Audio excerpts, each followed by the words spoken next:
We've come together to advocate for the Sustainable Development Goals and particularly SDG 4.7 in England by 2030. We work collaboratively and voluntarily with everyone involved coming from a variety of organisations, all donating their time with the aim of equipping our society to create a more sustainable, fairer, peaceful and resilient world. Introducing our speakers formally in a second, but each of our speakers, Phoebe, Desiree and Sam, will be giving their perspectives on the strategy. Before we get into that, Anne Finlayson is going to start us off with an overview and insights into the strategy. Anne is Executive Chair of SEED and Co-Chair of Our Shared World.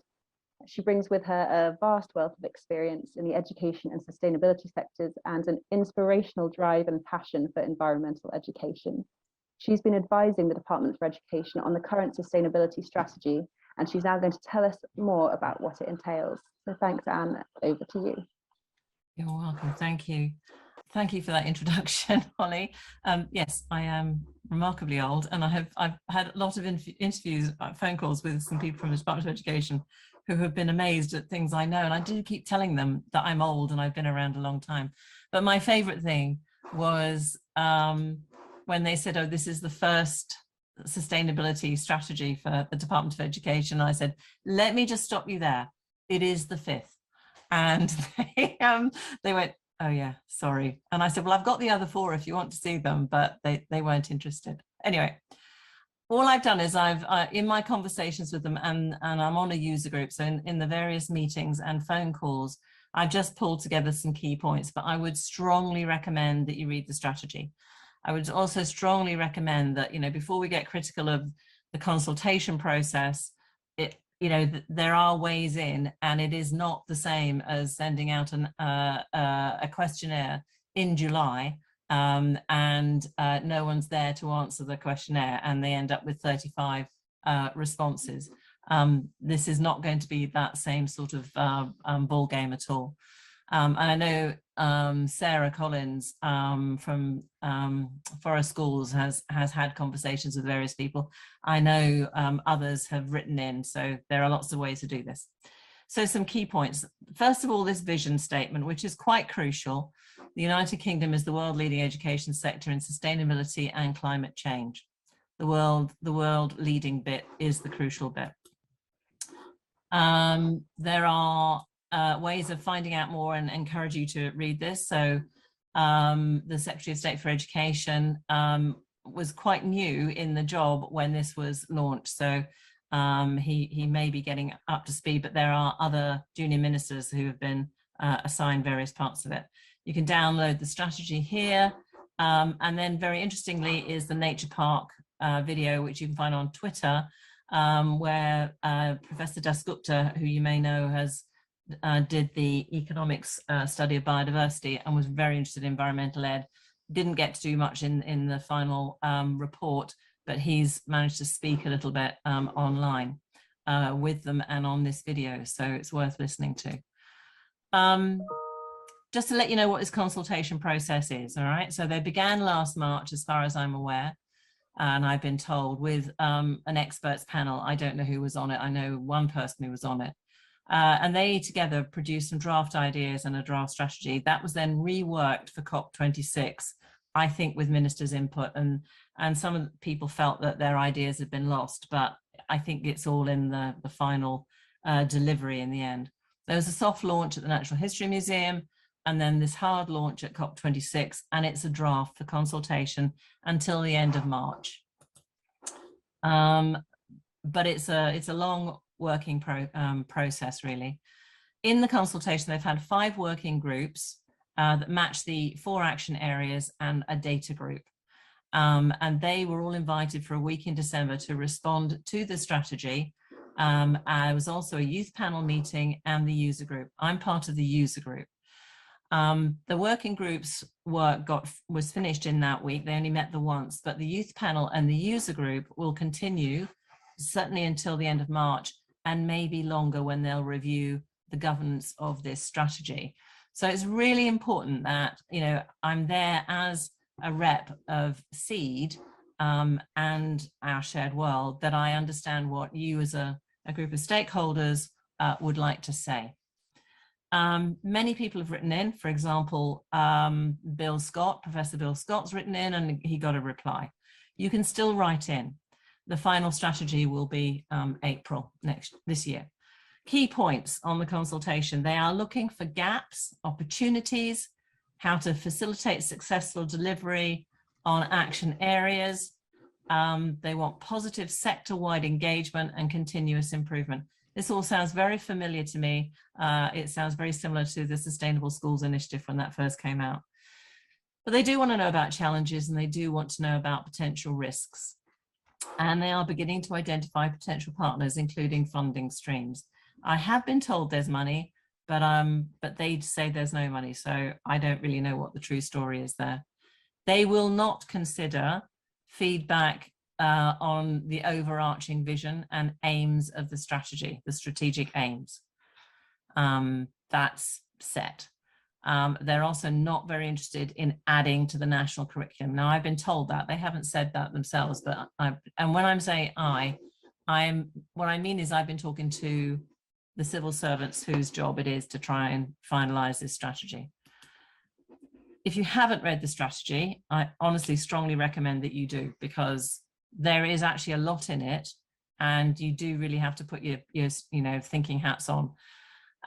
This page is probably the best summary of it all, where the strategic aim, the 4 aims are here that come underneath the vision statement. They've identified 5 action areas: climate education, green skills, education estate, operation and supply, and this National Education, Nature Park and Climate Leaders Award. And then all of these are supposed to lead to the strategic aim. So it's a bit like a theory of change diagram or a logical framework, but I'm not sure about the logic in some of these links myself. They've got some key messages that it's really worth hearing, because this is what's driving what they're doing. Their guiding principles are partnership and collaboration, evidence and insight, and leadership and support. And this statement, sector representatives called on the department to provide greater leadership in sustainability. We will intervene where we add value, for example, through sector-wide data gathering, reporting, funding, and guidance. But wherever possible, we'll facilitate autonomy and encourage innovation. That's directly from the strategy.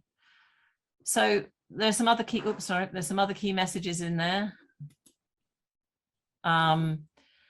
It is for Department of Education and its arm's length bodies, and it's from everything from early years, social care, school, FE, all the way up to HE. The focus is environmental sustainability. This is a word that I struggle with. You know, you'd think I wouldn't, but I do. I have no idea what they mean by that, but I think it's very, very specific. I can't see how you can do environmental sustainability without thinking about society as well, to be honest. In the strategy, they've got short, medium and long-term actions, and their vision is up to 2030. They've got things for 2022, 2023, 2025 and 2030. They've got the 4 strategic aims. Key thing that they're saying is they're doing a whole system approach. So this is about the whole education system, and they want to be about sharing best practice, evidence and resources. They don't seem very keen on whole institution approach or what a whole school approach. I'm not quite sure why, except I think they think it takes away from whole system approach. But the route map to me is starting to look like a whole school or whole institution approach. They want innovative and transformative ideas. Buzzwords, I know. I think it'd be really important to help them understand what is actually innovative when some of this work has been going on for 30, 40 years. And what is transformative? How do you actually measure transformative? And they are actually joining up you know, having been the commissioner on the Sustainable Development Commission, this is a bit of joy for me. They are joining up other bits of government, which, you know, is a rare thing. So there's this Access to Outdoors Commission, there's the DfE Environment Bill, there's a disruptive review of economics of biodiversity, there's the government's UK net zero strategy. So just to remind you again, because this is the page that we'll be working on, but in a easier to use format with all of these boxes. What for me is so interesting is these lines between. And I realize that one of them, more young people have better physical and mental health, just ends there. It's not a strategic aim, doesn't link into anything else, but it just ends there. Other things show you the thinking behind it. So the green skills and careers, if you read the boxes, it's very much about jobs in probably the renewable energy business. And, you know, the impact on young people, with more young people have access to green jobs and careers. And that's apparently going to lead us to net zero. Lovely. But there are some interesting words in here about young people having lived experience, young people understanding inputs of reducing waste and making sustainable choices. How they do that without some learning or education in this operations and supply chain, I don't know. More young people spend time in and have greater connection to nature and understand its value. But there are other ones where young people are taking action, learning to adapt. So there's actually embedded in there potentially quite a lot of education. I thought you might want to just look at the climate education thing. This is just their goals for 2022. And you will see that there's, the focus is on teacher training, and they're talking about qualifications, but they're also talking about specific support and teachers. Quite a lot of this is based on science. Unfortunately, they've gone with the idea of champions. I mean, I could scream at that one, but I'm not going to, because we just know that doesn't work. They get burnt out. This is for everyone. They've talked about effective evidence-based climate education is already taking place, and they want that evidence, and they want people to work with them. There's FE and there's HE. And then in 2023, they're hoping to align with the UNESCO ESD framework. Then they've got goals for 2025 and goals for 2030, which is the whole strategy. I got a call from a group who are doing the international agenda, and I thought they've got the wrong person. I'm not the person doing the international agenda. And I read through the whole strategy again. I thought, I don't know what this means. And then I thought, oh no, it's the words world leading. And when we had the meeting, it is the words world leading. So you know what, that's okay. And they obviously want to have this whole system approach, because they're thinking about, you know, their reputation and their impact. A bit sad, because, you know, we were leading the world, and I know this because people at UNESCO and people from other countries told me this. We were leading the world in terms of ESD and global citizenship up to 2010, and it's been a shock to people that we weren't continuing with that after that. Whether we can get back to that and whether we want to lead the world is another question. This international group, lovely people, they want to create some events and workshops to find where these areas of practice are, so that they could be world leading, but also to build on. And they want to be able to present at COP27. So, you know, that's not that far away. They're very keen on green skills, teacher training, and ed tech as part of this international agenda. And I think they're thinking that that is a trade, those will be tradable products. That's what I get as a feeling. But they're also quite keen on the idea of biodiversity mapping in the nature park. I don't really understand more than that. That's all I've got on that one. When we were in the consultations in the user group, we got feedback from the youth panel, but I'm pretty certain our two young people today here, Phoebe and Trizy, will be able to tell us a bit more. But you can see some really sensible feedback from the youth panel. There was one on the teacher training side. This is the feedback from them. From both of these, I've got the sense that it's not more resources that are needed, but how do you quality assure, and how do you ensure that the resources are the ones that will lead to innovation and transformation? So what does the roadmap show? We are going to explore it, and we're going to look at each action area, and I'm going to ask you the question, does that action area lead to the strategic aim? Because that's the direction of the arrows. Your task is to think about the gaps, opportunities, your expertise, which you might call best practice, you might not, evidence, challenges, and risks that you see. So keep those in mind. And in the last half hour of this session, we will be gathering your thoughts on Stickies in facilitated breakout groups. So just to give you another quick look at it, and then we are about to move on. I'm 2 minutes ahead of myself. Did I speak too fast? Sorry about that. So just have a glance over that for the next 2 minutes before we move on, and reflect on that and think about where might you put a sticky, you know, where have you got some evidence or some practice or some thoughts, you know, things that you think are gaps, opportunities, challenges. Just have a glance through that and look at the way this diagram is structured and where you might contribute. What I find really interesting is that these 4 strategic aims are all supposed to feed into each other. They're supposed to support each other. And that might be a question you have. You might have a question about how your action area, climate education, with some of the stuff I've just mentioned, and the activities, do those activities lead to those outcomes? Do those outcomes lead to that impact on young people? And does that lead to excellence in education and skills for a changing world? Which is SDG 4. And what we're interested in is SDG 4.7. So it's really, is that the way that you would get to 4.7? Thank you very much. Thanks so much, Anne. So I'm going to pass over to Ellie now. I think he's going to introduce our speakers. Apologies, hoping you can hear me. Unexpectedly having to present from an ice skating rink. It's very exciting. It's a bit on the chilly side. We've been experiencing a lot of chilly weather for the last few days, haven't we? So apologies for background noise. I'm delighted to be able to introduce our youth speakers for today, 2 very active members of Teach the Future, Phoebe Hanson and Thizari. For those of you that don't know, but I'm sure you are aware, they're a youth-led campaign. They are championing for an urgent repurposing of the education system around climate and ecological emergency. So some youth voices coming through from Phoebe and Thizari. Thanks so much for joining us this evening. Okay, fantastic.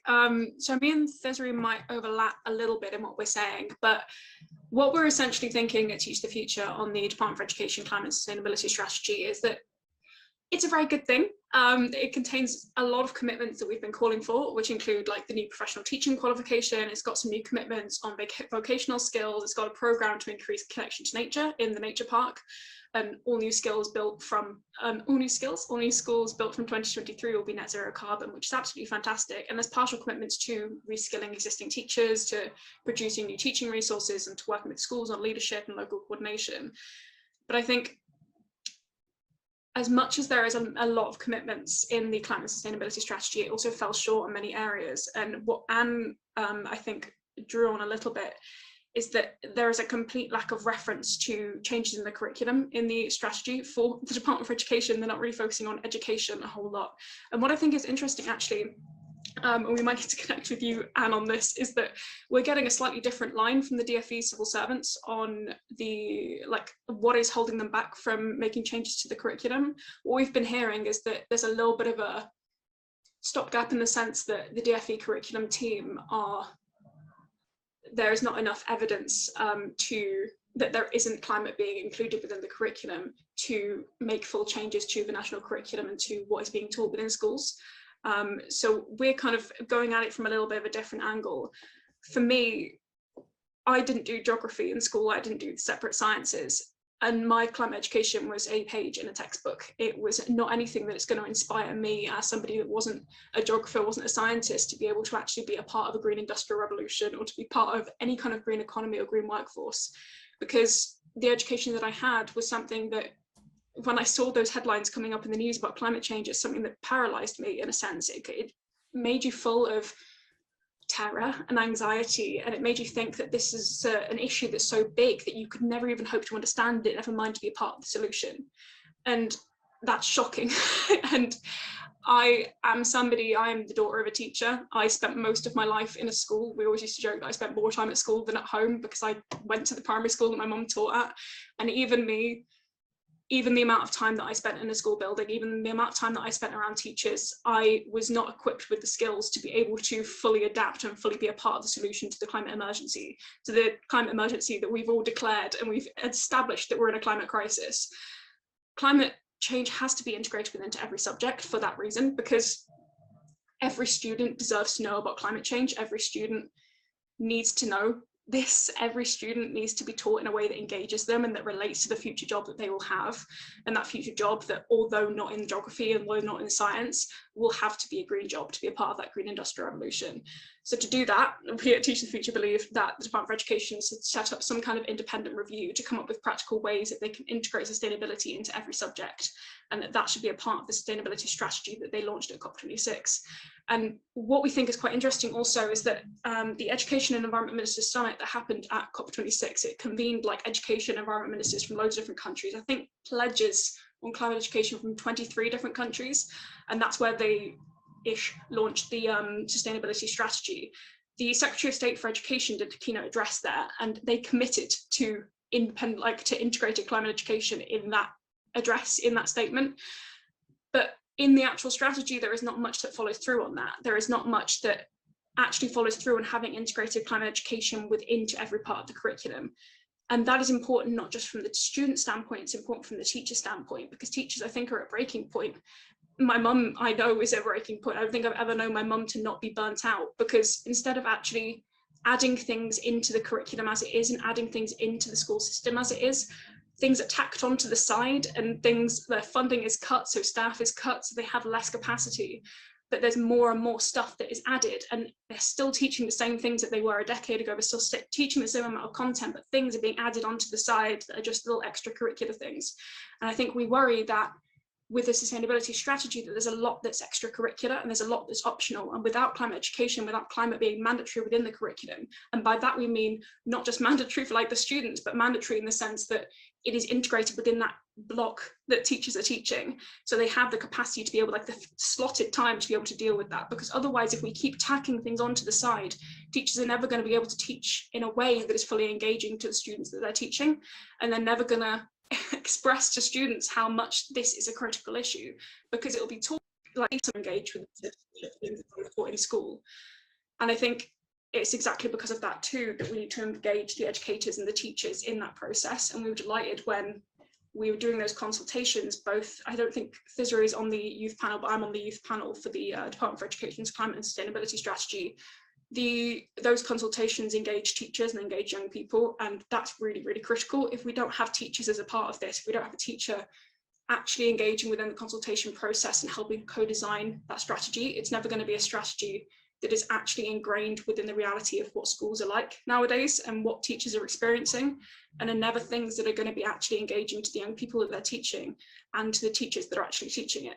It needs to be engaged through absolutely everybody. And that, I think, is that is critical for the strategy that they're developing now. That's also critical when it comes to, there was something about a non-executive director on climate within the Department of Education.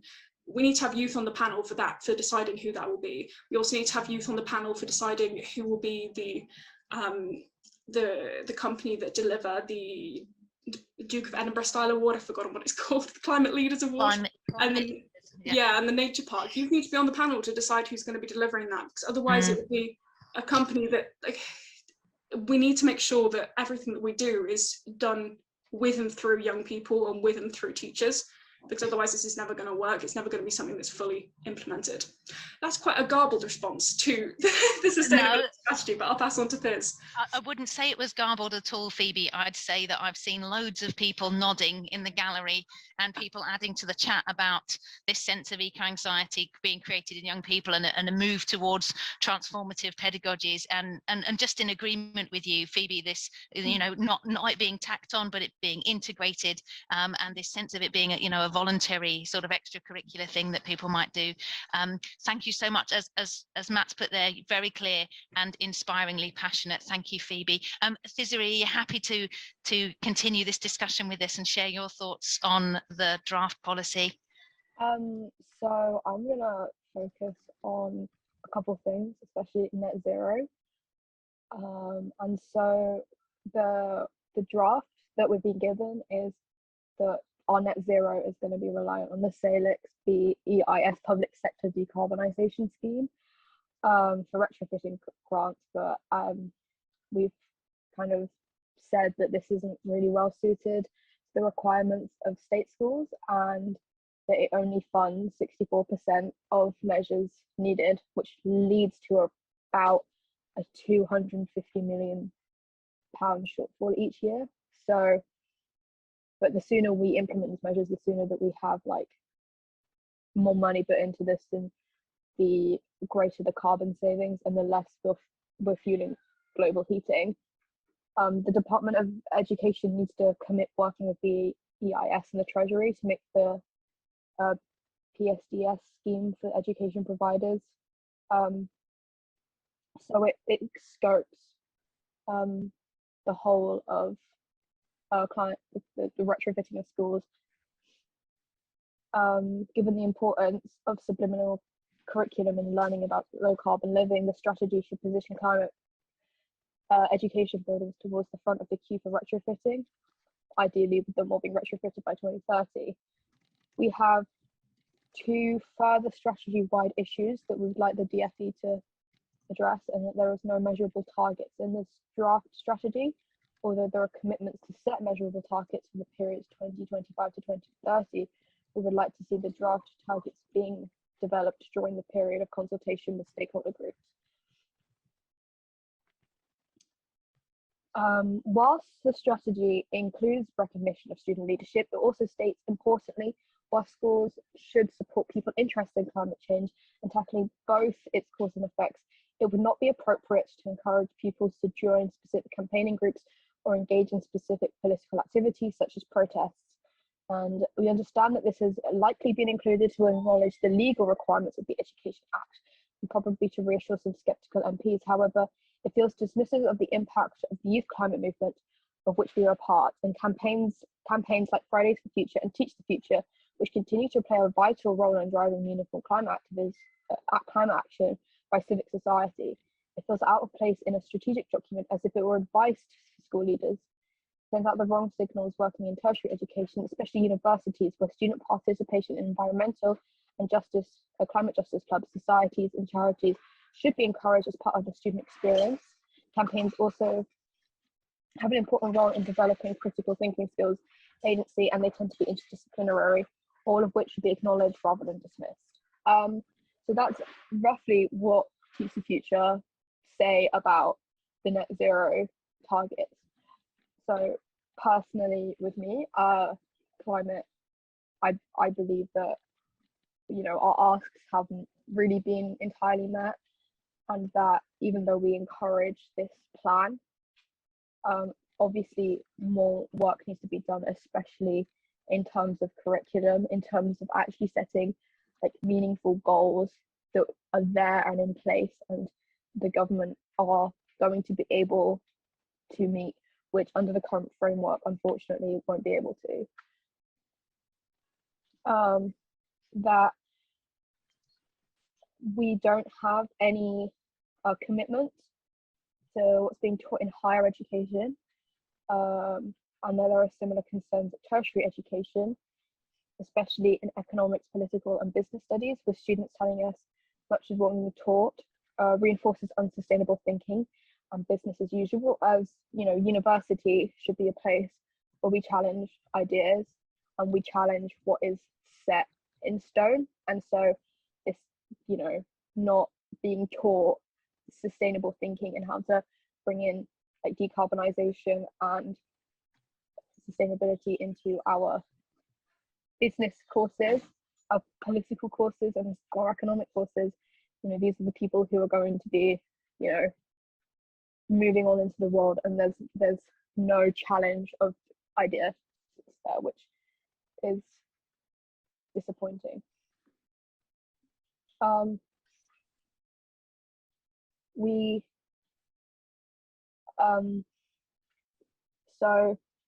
believe that the subject-specific training and support for teachers is review subject-specific training and support for teachers at all levels so they are equipped to deliver a knowledge-rich curriculum and improve climate education. Science contributing professional development for school teachers will include climate change and sustainability. So that's from the draft proposal. And so that kind of is good for the idea that teachers don't believe that they are taught enough about the climate crisis to be able to teach about it. So they're apprehensive, they don't know the facts, and some perceive it as a political issue because it's linked to how society is run. And so teaching can be inaccurate and misleading. Specifically, like, I personally have had teachers tell me that climate change isn't like real because they don't know everything behind it. They don't know the facts behind it, and they're misinformed. So they just tell an entire class of students that climate change isn't real, and that's been going on for like basically all of my education. Mandatory training combined with the proposed initiatives for training teachers would ensure that all educators in secondary education have the knowledge and confidence to integrate climate change and sustainability into their teaching. And so it can also relate to issues on eco-anxiety that would give teachers and educators the confidence to explore these issues with their students rather than just teaching it to meet testing requirements. So as we all know, quite a lot of our education is focused towards teaching for exams rather than like making sure our students are getting like what they need for their exams, rather than like engaging the students with like the entire scope and like engaging minds.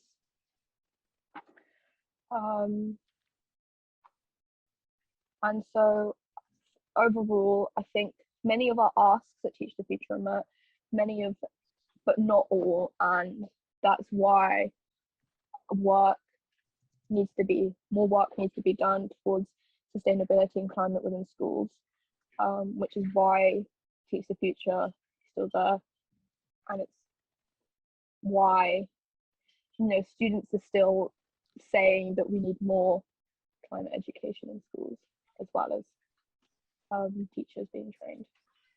So thank you. Thank you, Thizari. Again, I'm looking around at a gallery of people with shocked faces and shaking our heads in disappointment at some of the experiences you've had in your own education, and nodding along about identifying that the role of initial teacher education. And perhaps we're thinking already, I can see some applause appearing there on the gallery as well. Thank you so much, Sarah, for adding that. You can applaud too for Thizari and Phoebe. I'm sorry that you can't hear it in person, but perhaps you're already having some thoughts about those sticky notes and what we need to be adding to those sticky notes in terms of our own response to this consultation paper. Thank you so much to both of you and to all of the work that Teach the Future is doing. I'm going to hand back to Holly. Thanks again. Thanks so much, Ellie. Thank you as well, Phoebe and Thizari. That was absolutely brilliant. So I think now is the time, if I pass over to John, we can introduce our next speaker. I'd just like to introduce Sam Nadell, who is Oxfam's co-head of government relations. The team represents Oxfam with parliamentarians and government on a broad range of issues, including climate, conflict, and gender justice.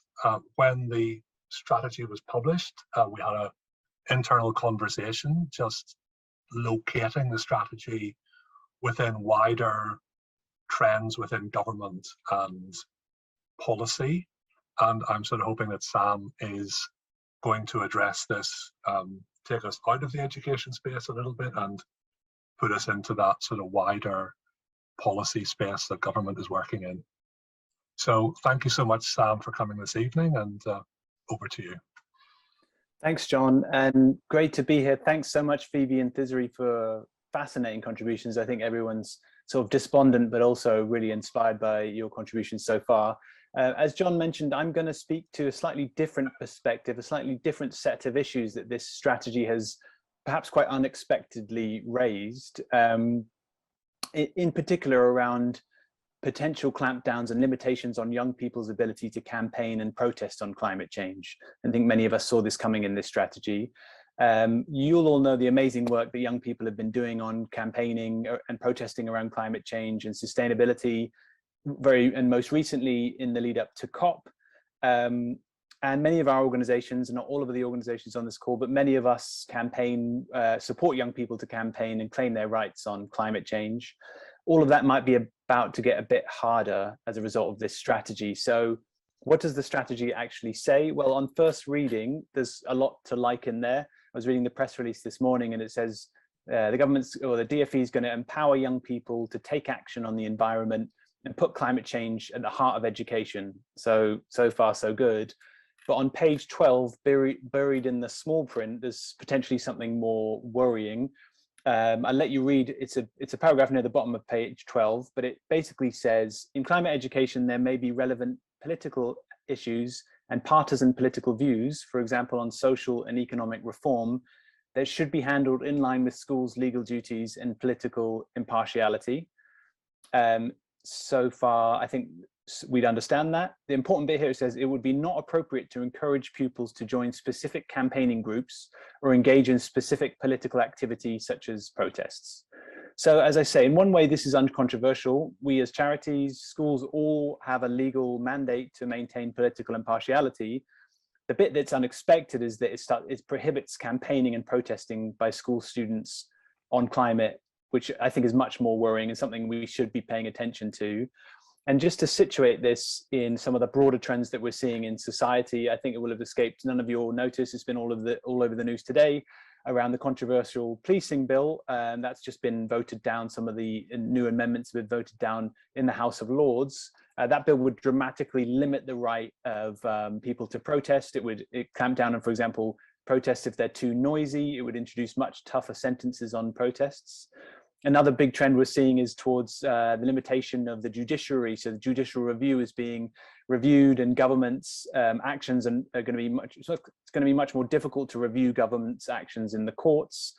We've got restrictions on campaigning during elections. The Lobbying Act, which goes back a good few years now, 5 or 6 years, which regulates what campaigning organizations can say during elections, how much they can spend. And more broadly, we've got the politicization of the Charity Commission. So we've had the former chair of the Charity Commission getting much more involved in what charities should and shouldn't be saying. We've got MPs more likely to report charities to the Charity Commission. Bernardo's and the Runnymede Trust have both been reported to the Charity Commission, most recently by MPs. So if I was to set a sort of a provocation as we go into our breakout rooms, I would say that albeit a short bit of the strategy buried quite low down, this actually is a contribution towards an increasingly hostile environment for charities and for young people who want to do campaigning. And this strategy could just represent another in a long line of efforts to curb campaigning and suppress dissent, in this case quite perniciously targeting children's right to protest and campaigning. What can you do? Well, it's, as I say, it's quite tricky because at the moment this is just a few lines in a strategy. I would absolutely suggest if this is something that you want to speak out on, that you'd put some criticisms of this paragraph in your response to the consultation. Some private advocacy could be helpful. If this does escalate and if this does start to become government policy, then there is examples as you can take inspiration from some of the work that's going on around the policing bill and around other erosions of civic space. There's a petition at the moment on the policing bill with 760,000 signatures. There's lots of NGOs doing letters to ministers, and of course getting young people involved, if you think that's appropriate, to get them engaged on lobbying their elected representatives and creative actions to talk about the importance of protecting their right to campaign. So there's my provocation, perhaps a bit of different set of issues to the ones that have come up so far, but I hope situating that in the wider trends around accusations of the erosion of civic space, we can see how potentially this might be more than a few lines in a strategy. I'll stop there, thanks. Yeah, thank you so much, Sam. And Yeah, like I sort of feel also that the strategy does depoliticize climate and present it as a sort of technical or scientific fix, which is somehow separate from all those difficult choices that are involved through campaigning and taking action that we see, like young people have really been the leaders of, and showing the grown-ups and the old people really amazing sort of leadership over the last couple of years. So thank you, Sam, and Holly, back over to you. Thanks so much, both to Sam and to John. Really interesting provocation for us there.